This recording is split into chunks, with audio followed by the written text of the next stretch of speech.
Selamat sejahtera saya ucapkan kepada barisan para hakim yang menonton pidato ini, para audien dan pendengar serta hadirin yang dikasihi sekalian.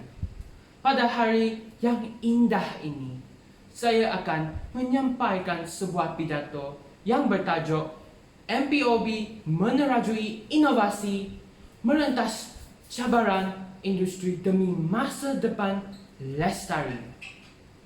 Hadirin yang dihormati sekalian, tahukah anda kelapa sawit merupakan tanaman utama di Malaysia dalam abad moden ke-21 ini?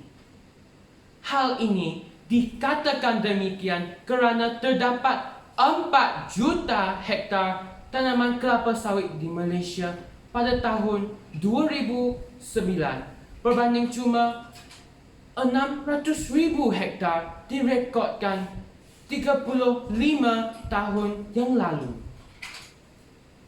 Hadirin yang budiman, soalan yang sering menjadi buah mulut ramai bukan sahaja di warung kopi, malahan sering menjadi topik popular dalam forum-forum perbincangan atas talian adalah bagaimanakah industri kelapa sawit dibawa ke tanah Melayu pada waktu lalu. Rupa-rupanya orang Belanda membawa kelapa sawit ke Singapura dan tanah Melayu sebagai tanaman hiasan di Taman Botani Singapura pada tahun 1848.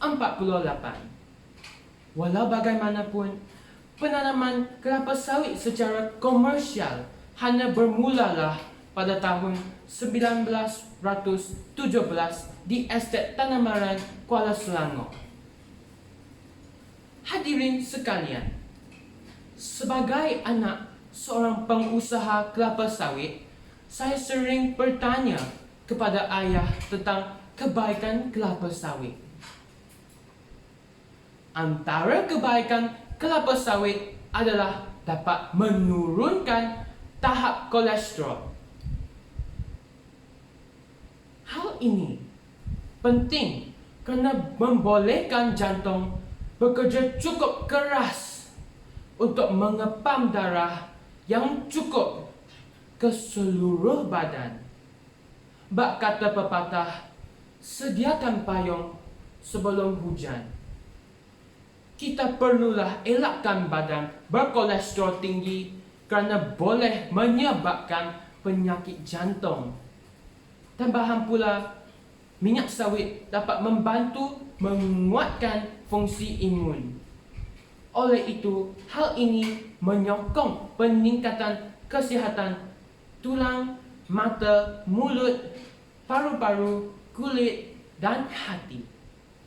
Lebih-lebih lagi, minyak sawit banyak terdapat dalam barangan kosmetik seperti krim, shampoo, perapi dan produk penjagaan lain untuk membaik pulihkan kulit.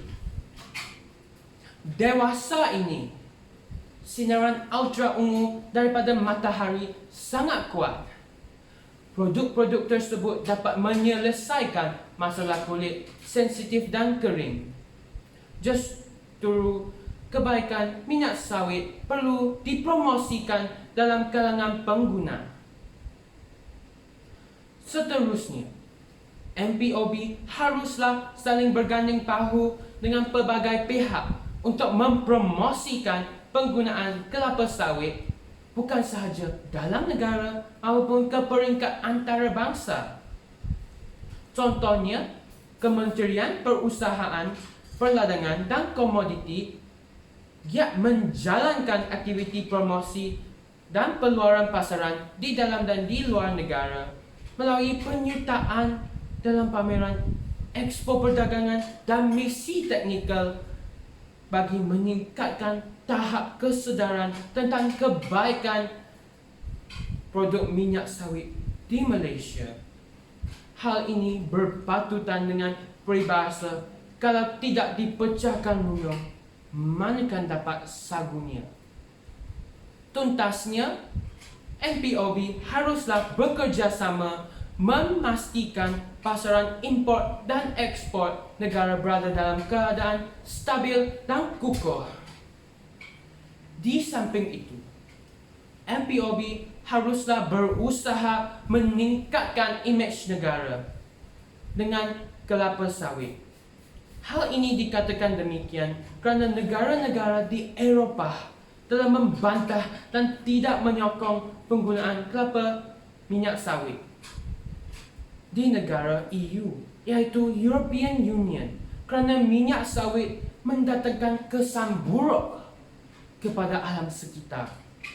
Oleh itu, pihak MPOB, Felda dan pihak kerajaan perlulah memartabatkan kebaikan minyak kelapa sawit di mata negara dunia. Lebih-lebih lagi, setiap pihak perlulah menangani cabaran yang dihadapi dengan bersatu hati untuk memastikan kestabilan pasaran kelapa sawit. Bak kata perumpamaan ibarat telur sesangka, pecah sebiji, pecah semua. Hadirin yang dihormati, kesimpulannya, pelbagai pihak perlulah memberikan komitmen yang sewajarnya untuk menyokong isu ini. Pihak berkuasa, pihak kerajaan, industri kelapa sawit tidak boleh melaksanakan tugas seperti melepaskan batuk di tangga, manakala masyarakat pula tidak sewajarnya mengamalkan sikap seperti enau dalam belukar melepaskan pucuk masing-masing dalam menyokong penggunaan minyak kelapa sawit dan hasilnya. Kerjasama yang erat akan dapat merealisasikan hasrat Kementerian Perusahaan Perdagangan dan Komoditi untuk memartabatkan hasil sawit di mata dunia. Sekian, terima kasih.